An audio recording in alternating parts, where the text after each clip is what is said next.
नमस्कार मेरे प्यारे दोस्तों सभी को। दोस्तों आप लोगों की डिमांड थी कि साथ में जीएस का पार्ट भी कराया जाए, तो जीएस का पार्ट हम लोग अगर बात करें तो हम लोग इकोनॉमिक्स पढ़ रहे थे और इकोनॉमिक्स के अंदर हमने शायद 6 से 7 क्लास ही इकोनॉमिक्स की कर ली थी। आज की जो आपकी क्लास है इकोनॉमिक्स में, अगर लास्ट क्लास में हम देखें तो लास्ट क्लास में हम लोगों ने बजट को कंप्लीट किया था, कंप्लीटली हम लोगों ने बजट पढ़ लिया था। और बजट के बाद आज की जो क्लास शुरू होगी वो एक बिल्कुल नए टॉपिक से होगी।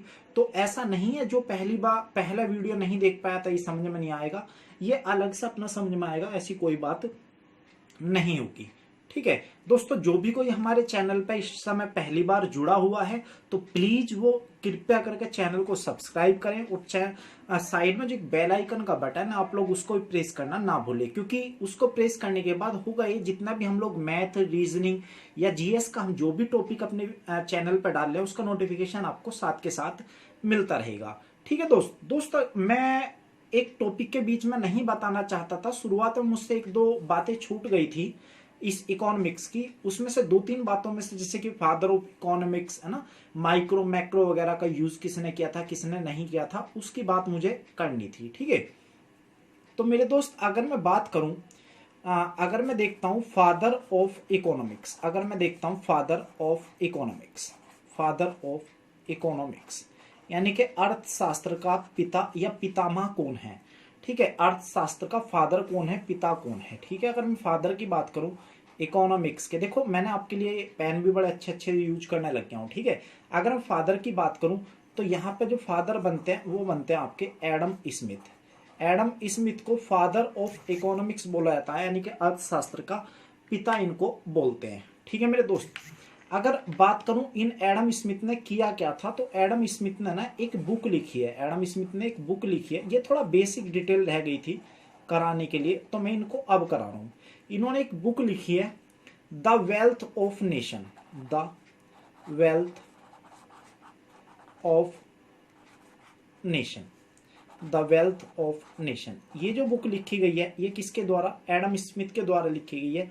और अगर मैं हिंदी में बात करूं तो इसको हिंदी में बोलते हैं राष्ट्रों की संपदा, राष्ट्रों की संपदा, राष्ट्रों की संपदा। ये बुक जो लिखी गई है ये लिखी गई है आपकी 1776 ईस्वी में, ये लिखी गई 1776 ईस्वी में। ठीक है, अगर मैं आपका आगे बात करूं तो आगे ही इकोनॉमिक्स के अंदर एक वर्ड टर्म बहुत अच्छा सा यूज होगा और वो टर्म ये यूज होगा कि father of micro and macro economics,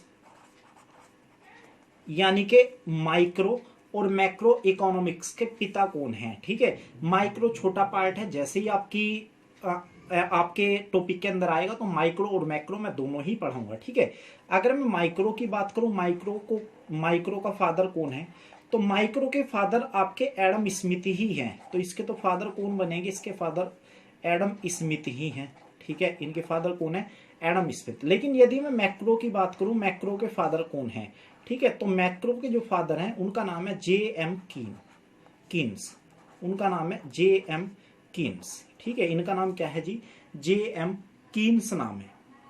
यहां तक उम्मीद कर रहा हूं आप लोगों को समझ में आ गया होगा। लेकिन अगर पूछ लिया जाए, क्योंकि इकोनॉमिक्स हमारा दो पार्ट में बंटता है, जैसे माइक्रो और मैक्रो, तो अगर पूछ लिया जाए पहली बार माइक्रो एंड मैक्रो शब्द, माइक्रो एंड मैक्रो शब्द का प्रयोग या फिर ऐसा बोल दे, या पहली बार माइक्रो एंड मैक्रो में किसने बांटा। ठीक है, किसने बांटा, यानी कि इनके फादर दोनों के अलग हैं, लेकिन अगर बांटने की बात करें इकोनॉमिक्स को जो दो पार्ट में बांट दिया किसने जी, एक माइक्रो एक मैक्रो, तो इसको जो बांटा है या माइक्रो मैक्रो शब्द जो दिया था वो दिया था आपका रैगनर फ्रिन्स ने, रेफरेंस, ठीक है, इसको आप लोग हिंदी में लिख लेना। और ये जो वर्ड दिया था ये दिया था 1933 को, ये दिया था 1933 को। और रैगनर फ्रिस को ही अगर मैं बात करूं तो ये इन्हीं को ही मिला था first Nobel prize in economics, first Nobel prize in economics, in economics. तो पहली बार जो प्राइज मिला था 1969 ईस्वी को ये प्राइज मिला था, 1969 ईस्वी को ये प्राइज मिला था, ठीक है। तो यहां से आप लोग अच्छे से क्वेश्चन ये याद रखेंगे, ठीक है। एक बुक की अगर मैं बात करूं तो एक बुक और बहुत अच्छी सी यहाँ पे छूट गई है हमसे, उस बुक का नाम है poverty and un-British rule in India. मेरे दोस्त ये जो बुक लिखी गई है, ये बुक लिखी गई है दादा भाई नौरोजी के द्वारा। ये जो बुक लिखी गई है ये लिखी गई है आपकी किसके, दादा भाई नौरोजी के द्वारा ये बुक लिखी गई है। और मैं आपको बता दूं इसी बुक के अंदर 20 रुपए प्रति व्यक्ति अपनी जो इनकम बताई थी भारत में वो इसी बुक में बताई गई है, ठीक है। तो दादा भाई नौरोजी के द्वारा एक बुक लिखी गई है poverty and un-British rule in India. और इस बुक के अंदर क्या है जी, इस बुक के अंदर ये है कि इनकम जो बताई गई है इसके अंदर वो कितनी बताई गई थी, 20 रुपए प्रति व्यक्ति की इनकम यहाँ पे बताई गई थी। अगर मान लो ये ना दे कि जी हाँ 20 रुपए प्रति व्यक्ति की इनकम कौन सी बुक में बताई गई थी, तो फिर आप अगर ये बुक नहीं दे रखी poverty and un-British rule in India, तो इन्हीं की एक दूसरी बुक है किसकी, दादा भाई नौरोजी की, जिसका नाम है रास्ते गफ्फार। जिसका नाम है क्या, रास्ते गफ्फार।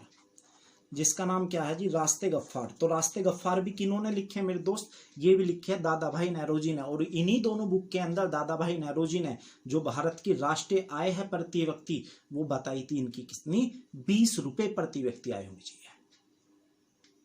अब मेरे दोस्त हम आते हैं अपने टॉपिक पे, जो हम लोग टॉपिक पढ़ना चाह रहे थे। देखिए जो सबसे पहला आप लोगों का टॉपिक है